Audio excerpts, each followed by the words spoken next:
பிரிய சகோதரி பவதி பிக்ஷாந்தேகி, சரி கேட்கும் உங்களுக்கு. பிரிய சகோதரி பவதி பிக்ஷாந்தேகி என்று தெலுங்கில் இசைவாடி வந்த அந்த மாமனிதர் இசைமேதை தியாகராஜன். அவர் பிக்ஷா பாத்திரத்திலிருந்து எடுத்த சில்லறைகள் நவீன காலத்திற்கு உதவாது என்று தெரிந்தவர்கள் நீங்கள்.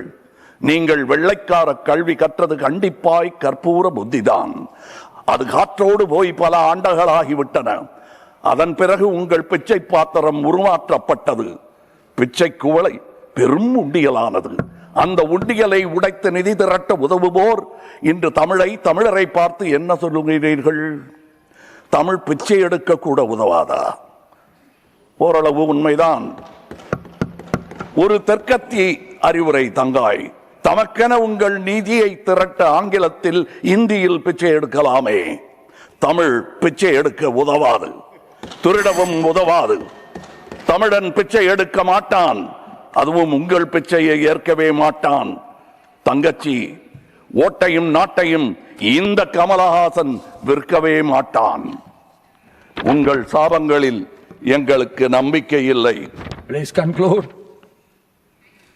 உங்களுக்கு இருக்கக்கூடும் என்ற நம்பிக்கையில் நீங்கள் உணர என் திட்டத்தை சாபமாய் போடுகிறேன். கருணையுடன் நீங்களே ஏற்பீர். உங்கள் இஷ்ட தெய்வங்களை வேண்டிக் கொள்ளுங்கள். பகுத்தறிந்த தமிழ்ச்சித்தன் கூற்று இது.